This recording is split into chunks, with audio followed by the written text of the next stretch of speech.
Hello and welcome to SEO is Not That Hard.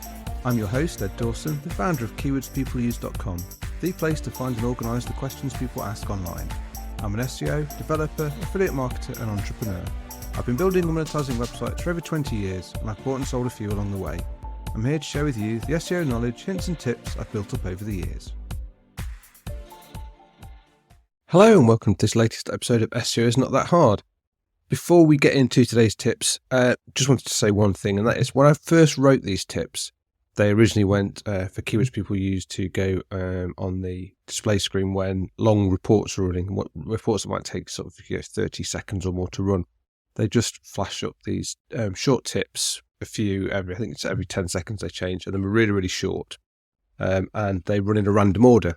So it's actually unusual to go through them one by one in the order that I wrote them. And in this one, although they're not in any particular order, as I was writing them, you kind of see themes appear. So in the last tips, sort of 61 to 70, there were quite a few on links, because I was obviously thinking about links when I was writing those tips. This next set of 10, there's quite a few in there where we just talk about features of keywords people use.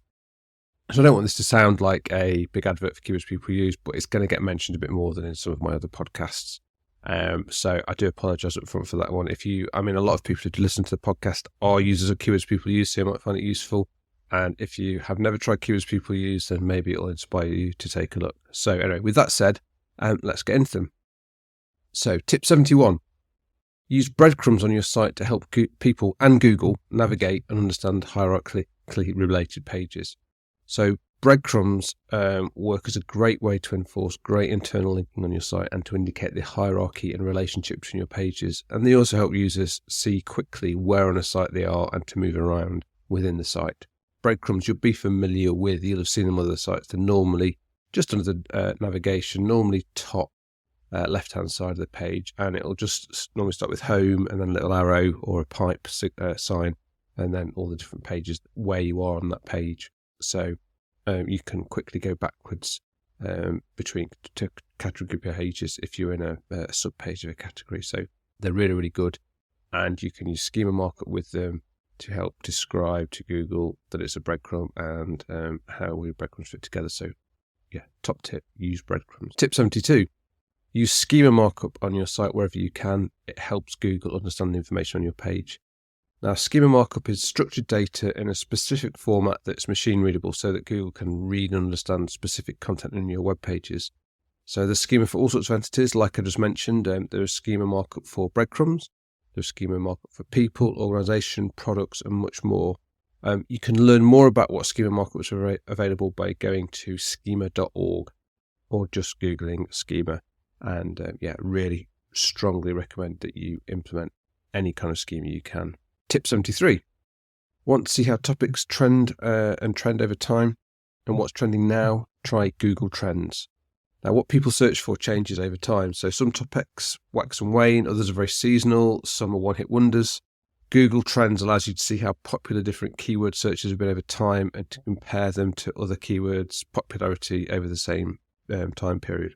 So if you just go to Google Trends, it'll come up and it's very simple to use. A guy on Twitter called Dan, he uses Google Trends quite a lot, and he will post images from Google Trends that show the graph, and he also uses Haribo as a term to compare against, because the searches for the term Haribo stay very consistent over time. So if you use Haribo as a baseline, it's then really good for comparing lots of different keywords against each other in the trends. So yeah, but if you want to see how things are trending over time, Google Trends. Tip 74, if you want to share your keywords people use account with others, then, that is completely possible. Most of our accounts allow you to share access with multiple users. So that's great for brands and agencies that have many people involved in developing the strategy and content for websites. So say if you, from light upwards, you can share your credits on your account with as many people as you want. There's unlimited users on an account. So you can just go to, if you click your initial for your user menu at the top, right of the screen, there's a link there to my team, and in there you can share access to other people. Just pop in their email address, and if they already have a keywords people use account, it will share your account with theirs, put them in your team.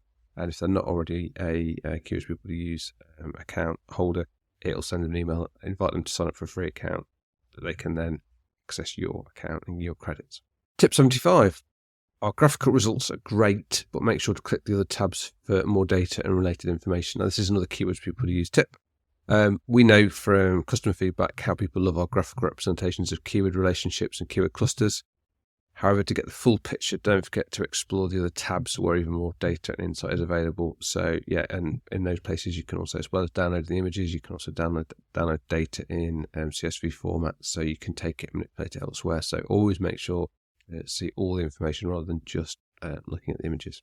Tip 76. Despite what some people say, it's possible for a site with really good content to naturally gain links without any outreach or buying. I've done it many times. It's not always fast, but it is safe. Now, this is known as organic link building, and this is where you just let the quality and usefulness of your content be the thing that attracts other people to link to you.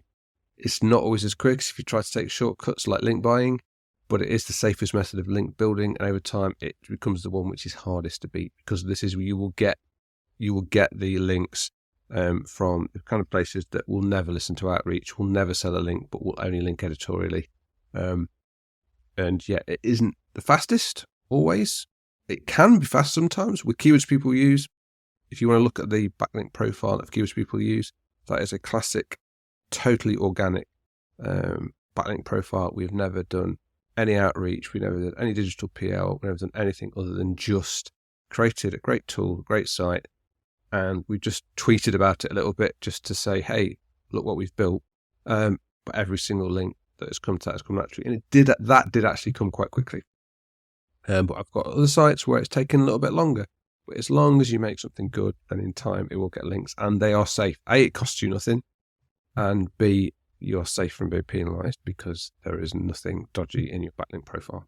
Lots of people say it's not possible to do, but I completely refute that because I've done it so many times since we got penalised by Penguin on Broadband.co.uk and had to go for a completely natural backlink profile, and that was all we've ever done is organic, natural.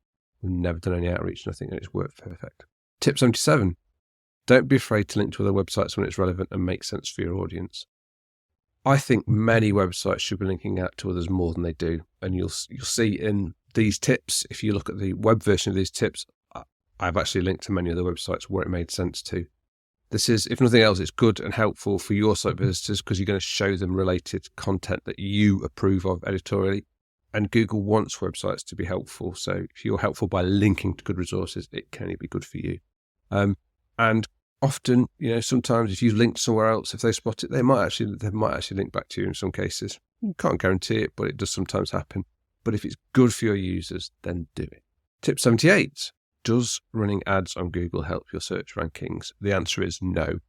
Yeah, there's an idea that I've heard it less recently, but for a long time, people thought that running Google ads would somehow help your organic rankings. It was quite a persistent SEO myth for a while, but it's absolute nonsense. But thankfully, we don't hear it repeated much nowadays. But I just wanted to put it in here to make sure that if you ever did hear anyone suggest that, to just discount that advice. Tip 79. Need to run a large number of queries for any of the keyword people use searches, then try our bulk search. Now, a very useful feature on keywords that people use is the ability to do a bulk search. This is if you need to generate a huge number of questions really quickly. A good way when I often do this is I'll often run a Google autocomplete search on keyword people use first to generate 100 or 200 related keywords for a topic. And then I'll use these keywords in a CSV file to do a bulk search on people also ask, to generate many thousands of people also ask questions that really covers the topic in depth. So if you want to get a huge, big overview of a topic and all the questions people are asking very, very quickly, that's a great tip. You will need a paid account to do that, though. Unfortunately, it's not available on the free account just because of the amount of querying it does for you. Because, say, for example, you can run several thousand queries instantly, pretty much on that one. So, but it is a very good tip if you need to get a complete overview, within a few minutes of a complete topic area. And finally, tip 80, use short descriptive URLs. Keywords in your URLs help indicate to Google what a page is about and what the structure of a site is. Don't stuff keywords. Don't make it too long. You want to make it descriptive, but not over long. just look at any of my sites, look at broadband.co.uk, look at keywords people use, look at how we use URLs there and the hierarchy of them, and also how much on each URL. You want it to be just so that by reading URL, a reader could get a good idea of what a page content was going to be about without being so overly descriptive that it just goes on and on and on. So, yeah, that's today's tips. I hope you found them useful. If you want to get all the 101 tips in one document, then just look in the show notes. There's a link to where you can download that. And I hope it's been useful, and see you next time. Before I go, I just wanted to let you know that if you'd like a personal demo of our tools at Keywords People Use, that you can book a free, no obligation, one-on-one video call with me, where I show you how we can help you level up your content by finding and answering the questions your audience actually have. You can also ask me any SEO questions you have. You just need to go to keywordspeopleuse.com/demo, where you can pick a time and date that suits you for us to catch up.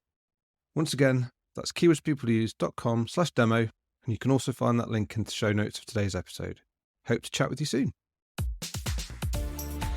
Thanks for being a listener. I really appreciate it. Please subscribe and share. It really helps.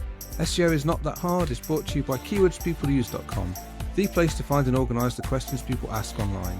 See why thousands of people use us every day. Try it today for free at keywordspeopleuse.com. To get an instant hit of more SEO tips, then find the link to download a free copy of my 101 quick SEO tips in the show notes of today's episode. If you want to get in touch, have any questions, I'd love to hear from you. I'm at Channel5 on Twitter. You can email me at podcast@keywordspeopleuse.com. Bye for now, and see you in the next episode of SEO is Not That Hard.